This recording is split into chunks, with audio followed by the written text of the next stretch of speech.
there's nothing like good or bad publicity. Publicity is publicity. Yeah. Well, there's not like bad publicity, but then there's bad approach to publicity.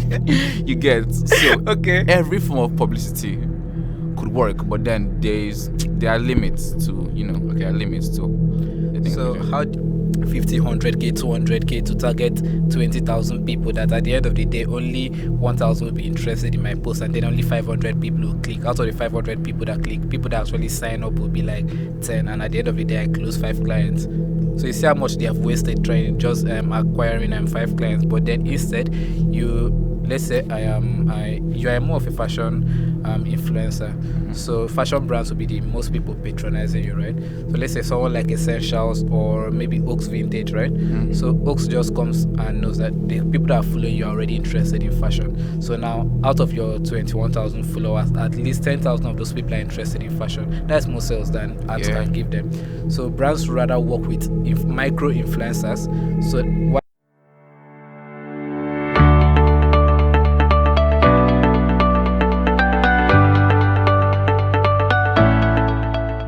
welcome to the Entrepreneur's Manual, where we talk about tech, business, and entrepreneurship.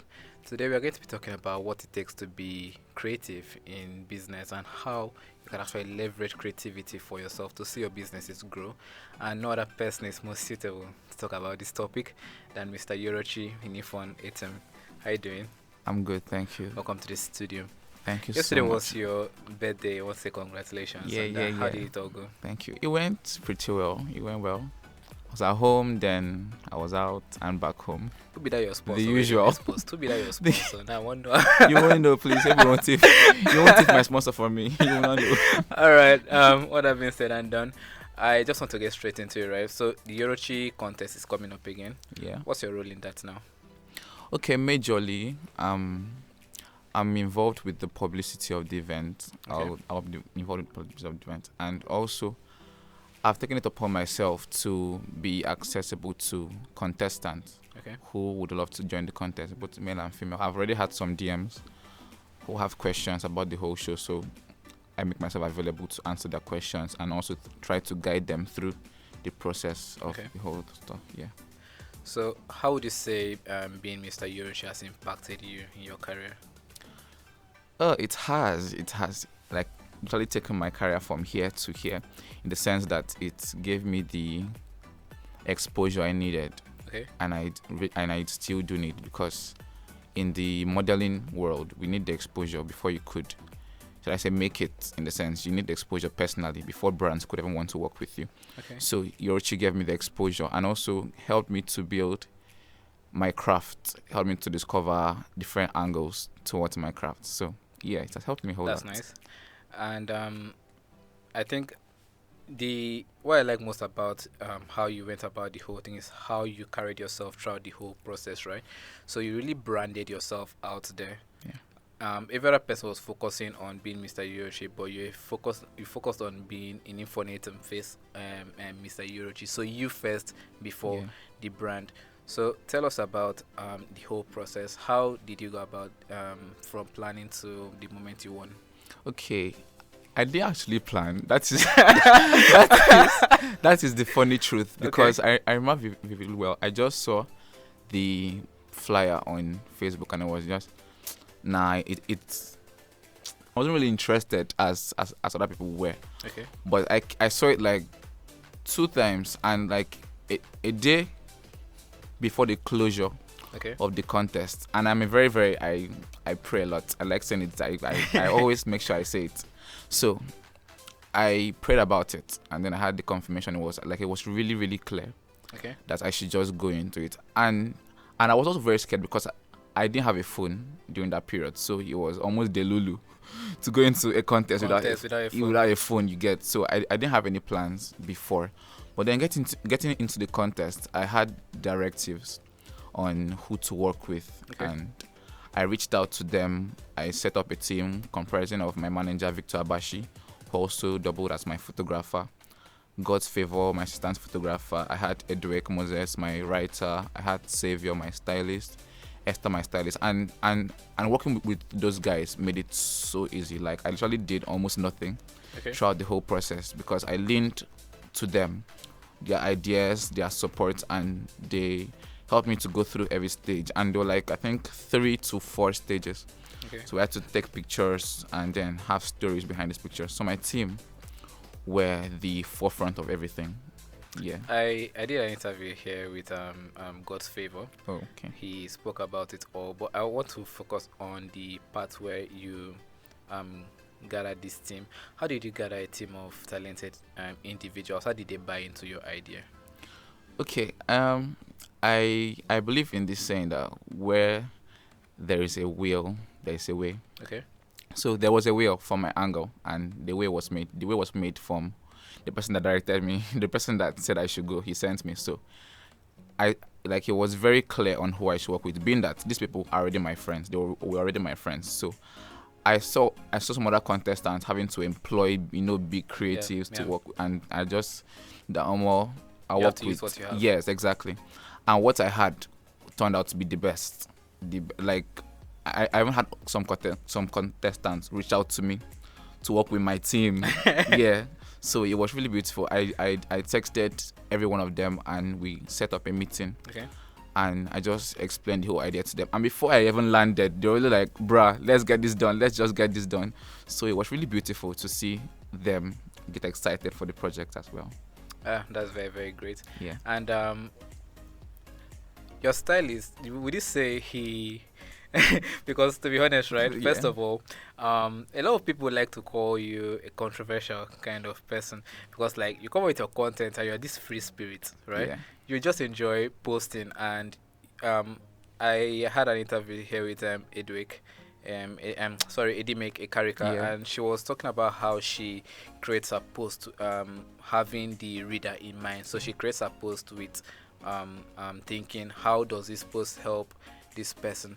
But I would say for you, that's not the case. You create this post and you're like, I enjoyed what I posted today. Well, yeah, that is true. But then I also lean to what Dimek said, in that I try to create my content around trying to show a part of fashion that people who actually want to go into fashion have that part behind them, but they are scared of bringing it out because they are scared of what people say. Yeah.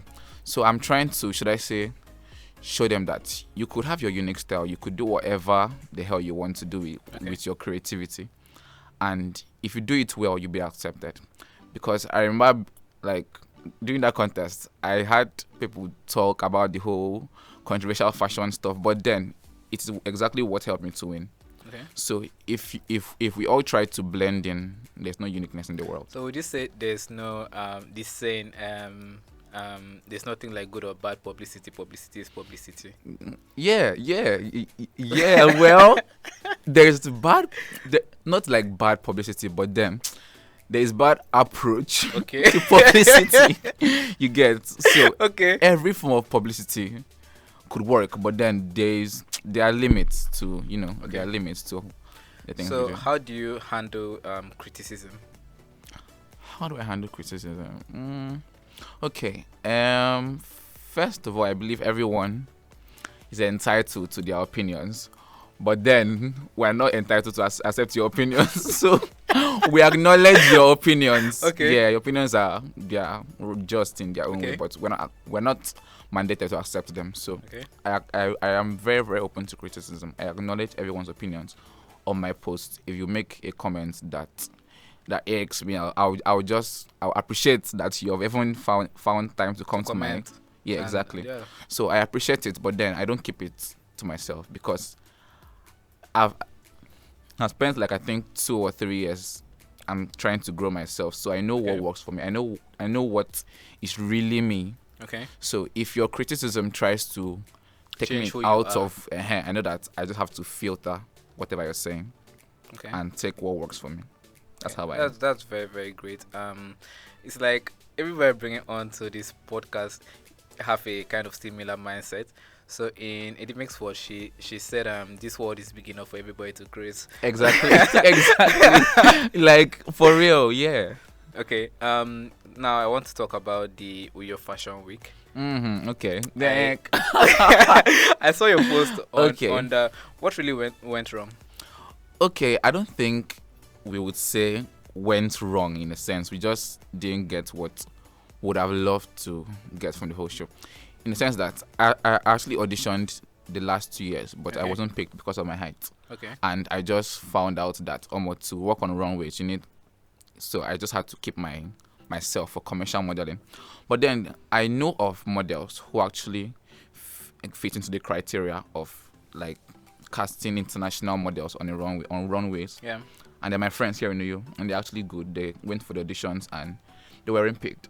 Okay. And then we also found out that so and so people who were the casting coordinators with the judges were also from so and so place. Okay. And they casted so and so set of people. Okay. Yeah. So we felt really left out, and it was bad because it's called Uyo Fashion Week. Okay. And I heard that just like 2 or 3 girls were picked out of over 100 people who went for the auditions from Uyo. So it was sad for the whole fashion modeling community. And we tried to create awareness and drag attention to the issue so it could be solved. And luckily it was fixed. There was a second casting on Sunday, and some models were actually picked. Okay. So if we don't actually stand up to these things, they'll keep going like that in circles. So that's what happened.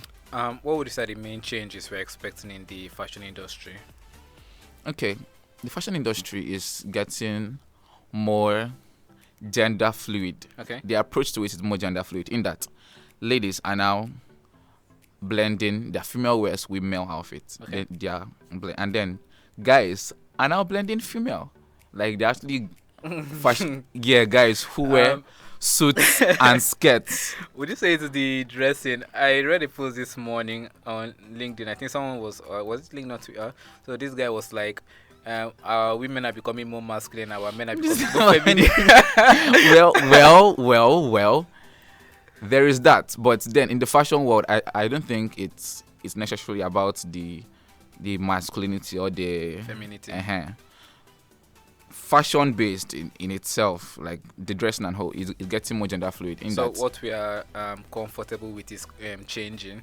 So yeah, before, let's say a guy wearing a skirt was, you don't even think you of can't it you that can't kind try of, it. if you do it at home, you That don't snap up. Yeah, exactly. But now, like, people are getting it's more not a acceptable. fashion. It's becoming more acceptable. So people are breaking the norm and then seeing what's normal. It's just like hairstyles of nowadays. So in those days, maybe keeping afro was the norm, right? Everyone did it. Then after they grew old and then they pivoted to this really skin cut, right? Mm-hmm. And then this Gen Z now is coming up with getting comfortable around dreads and twisted hairs. And then all that surprisingly, locks, we're also going back to the afro. We're going back. we're still going back to the vintage retro era. So yeah, in fashion. And, so it's just about that. I want to say, like, the millennials, right, and older generation, they should try to understand that what was a norm for them may not be a norm for us. Yeah. They may have had these stereotypes surrounding various hairstyles and various dress codes, but then the same way years ago, some things that just like guys wearing flare trousers. Yeah. It was a norm then, but now it's just now starting to get back into it, right? But for the past 15 years or so, skinny jeans were the norm. And people normalize that, and when a guy just wears something flare, people start looking at you and be like, "What? Nerd." Yeah. So exactly, and so this older generation, they need to start accepting that what was normal for them is not normal for us, right? Exactly. And then we have the right to like bring up our own explore, trends. Because in their age, they explored everything possible. If you ask our parents questions, they totally explored everything you could ever think of. But then it's now in our era, and then we have to follow what they did. I don't think it should remain that way. That's true. Yeah. You mentioned something about the height, right? The height barrier. I can understand maybe short models won't particularly show the full aesthetic of the dress, but you are at least 5'9". So what's really the main importance of that height when it comes to the fashion industry? Okay. If you look at a mannequin, if you look at a standard cloth mannequin, okay, it's at least 6 feet. Okay. So fashion designers want to see a live mannequin walk with their outfits on the runway. That's just the idea I feel they have behind using tall models. And over the years, it has just been this idea that if you're tall and if you're just tall, there's this power you command with your presence. If a tall person walks into this room, we all stare. Yeah. So that is the idea behind using tall models. But then some runways are actually getting more flexible. Diverse. Yes, and diverse with thick models, with short models, with even physically unabled models. Do you have any of that going on here in Nigeria? That is the problem. That's the problem. Fashion shows in Nigeria, in Nigeria, should I say, still restricted in the idea of in the idea of just having one particular category of models, and that's the thing which really irked me about the Uyo Fashion Week casting. Okay. Because I saw chubby models who actually walked they walked amazing, nice, but then they weren't picked because they needed skinny, curvy models, and then the guy is also like really hefty. So I feel that if there is more flexibility and versatility in the fashion in the fashion world in Nigeria, it really skyrockets our talents, because there's so many talented people here, so many. Okay, so put us through. If someone wanted to go into the fashion industry, right, how would they go about that? I've had this question a whole lot in my DM. Like, I just keep getting it. I want to go into fashion. And then I go to your timeline. I go through your friend list. I don't see anything fashion related. Okay. I just like, we're not serious. But then some people are actually genuinely interested in starting. Okay. For those set of people, I feel that if you actually want to get into something, you should define your motive for getting into it. So you don't just get into it because I did, or because you saw someone do it and they look succeeded. Cool. You just want to because they look cool, or because you think that we are rich, or models are rich. Yeah. Models are not that rich. It depends on the agency you work with. So if he or she defines the motive behind, okay, the first step is defining the motive. Then from there, you can now move on to finding what really interests you. Okay. Because some people find their interest in runway modeling. Some people find their interest in commercial modeling, which is what I do. I focus more on commercial in studio shoot and stuff. Some find their interest in face modeling. There are different aspects of modeling. So they have to then find out what interests them, and then do their research on how to develop themselves on these different aspects. Okay. Then after doing that, the next stage is to build a sensible group of people around you who buy into your vision and would be able to push you. Okay. Then from there, you also get to create relationships with people who are already in that field, those who have gone before you and those who are trying to also build. Okay. Because if you get close with those who have gone before you, you get to ask good questions about how have you made it this far. Then if you get close with those who are trying to grow, you get to inspire yourselves on how to build. Yeah. And then you cannot say you're a fashion person and you don't like pictures. You have to get to like pictures. You have to get to be more active on social media, to post more. Because if you post more, if I see your approach to fashion, I'll know how much you want to grow, and then I'll be able to tell you, oh, you look good, but then this trouser would go better with this. Someone could advise you on your approach to fashion, but then if you just keep everything in your head, so it's almost useless. So as you learn your approach to fashion, you also show it on your social media. Let people know you for what you are, and then the next process is what else? It's to get more clothes. Literally get more clothes, get more accessories, get everything you can think of that is fashionable. Based on that, a strategy I normally recommend to some of my friends that are into the fashion industry, right? Yeah. Is there are boutiques everywhere. It's like since last year, more boutiques have been opening up. Yeah. So if you go to Ibom, Tropicana, I mean, there are a lot of malls in there, right? And how many of these places have you seen actually market their places exactly online? Yeah. So you walk into these places, you strike yourself, a deal, pitch. I am a this model, I am a that model. Okay, I'll just come in, even if you want to do it for free. Yeah. You are forever. marketing yourself. Yeah. But then get a right to maybe your pictures per se. Yeah. Get a right, so you can also draft a deal of what they can do and what they can't do with your pictures in that purpose, so you don't get in trouble for anything. So you go in there, you strike a deal with them, introduce yourself, show them the upfront value of having someone that looks unique, take a picture with their clothes, and also sell them the idea of social media. Tell them how important it is for people to actually see their product in action On your body. So people don't just exactly. Yeah. So people, it's just like advertising a car, and you are telling us the car has a V8 engine, has steel rims and all that. And we are like, how does that help us, right? But if you are showing us how these things come into play, how we use them. So you have a boutique, you don't just snap pictures with the mannequin. Snap a picture with actually a model that has maybe just complements the dress you made, right? Because that's how you can make a dress, but it's not for that body type. Yeah. So find a model that resonates with your kind of brand, and then try it. So you sell yourself in that way. Tell them the importance of social media. Tell them how they can how this will bring them sales, and then maybe if you can offer them maybe a 1 month trial. So in 1 month, if how they took pictures of mannequins before, their engagement on Facebook was maybe 20 likes or few comments, and then in the 1 month I've worked with them, they are now getting at least 100, 300, and then even if you want to do videos where you show them different ways to style this particular type of clothes, a turtleneck with a sweater without the double-breasted jackets and all that. So you just make videos, be creative around it. So at the end of the day, you actually have analytics results showing how you impacted the brand. So this is something that you can add in your portfolio. And then you are showing it to agencies. But most people just want to be like, they think it's wearing high heels and working in a stylish way that makes you a model. And that's not how you do it. And all those won't happen if these models don't first of all have active social media presence.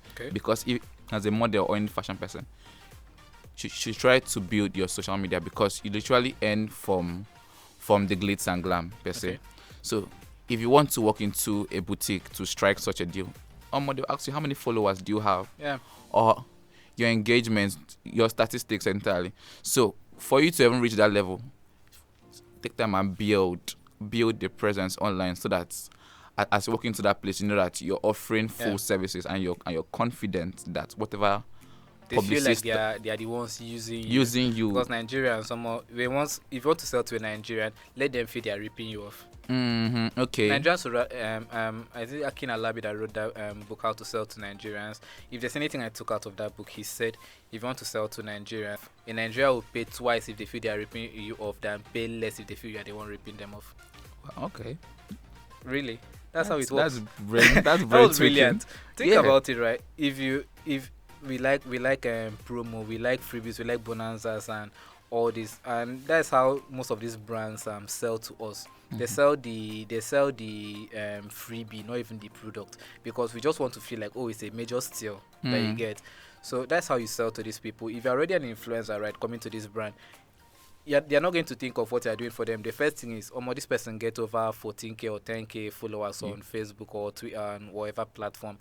If they can post our picture, that's free marketing. That's for free us. Marketing. So exactly. That's how you actually sell yourself. You go out there, you do the main work. Don't stay at home and be reaching out to your friends and be like, you know any casting or gig or shoot. Like apart from even finding cast from your mobile phone, you can create as much content as you want with your phone. You don't have phones. I tell people come to me, find a friend has an iPhone or Samsung. Even if it's your classmate, that at least once in a week, bro, I'll pay your transport. Come and shoot me pictures. It works. So you don't just stay in your house and say, there's no casting, there's no shows. Shows don't have to happen. Yourself, they'll find you. Exactly. If there's anything I've learned is that people are actually watching. People are always watching. People are watching. Like you can stop posting. Someone will enter your DM and be a random person. A very random person. You meet people outside and they'll be like, "Mama, I watched that your video. It was very, very nice. Can you cast this particular guest next time?" So there are people watching, but they are not talking. There are some people that just want to see how consistent you'll be on this journey before they reach out to you. Thank you. Before they reach out to you, and it's very depressing. Like, you know that I'm struggling. Reach out to me at once. Why they have to wait till but I actually get them. They want to see how consistent you are. So there are these people out there, so just show up. It it may take time, it may take a shorter time, but it just depends on your strategy. Yeah. So you find you have tried the strategy of doing the physical pitching, that is going to these physical stores, and then does that work? Okay, how do you scale from there? You think about it. How long do you go in there for shoots? How long does it take you to make videos? You see how you can streamline Content that process. planning and stuff. You see how you can streamline that process to make it shorter, so you can take on another brand. Mm. So if you are partnering, let me use Nigerians now, because nobody will want to pay you, let's say, above 50k as a model monthly, just wearing their product and taking pictures and creating content. That's the very, very sad. It's actually sad, Reality but it's we the live in. reality, man. So you see how many brands you can pick on in a month if you start reducing the amount of time. So with this brand, you have scheduled let's say Mondays and Wednesdays between these hours and these hours. Okay, you have already gotten your first 50k down for the month. You find the next brand. How many days in a week do you want to work for them? That is crazy portfolio. You're building a crazy portfolio. If you can work with 3 brands, you have already started making a living out of modeling without working for an agency or being a full social media influencers. It's a lot. Jesus, like I see you saying it's just posting. It's not just posting. People are earning millions from just holding a phone to snap a picture with, from just holding a soap to bath. So social media, like, it's the new oil well. It is. We're in the attention economy. Exactly. So if you want to actually be great on social media, start. There's no time again. There's no time again. About what you just said now, you're talking about influencer marketing. Yeah. And influencer marketing is actually the best selling niche right now when it comes to social media marketing. Why? Brands have noticed that there's a change in running ads. So the cost of running ads right now has almost tripled. Running Facebook ad, Meta ads right now has tripled. So brands are not, and then since we're in the attention economy, right?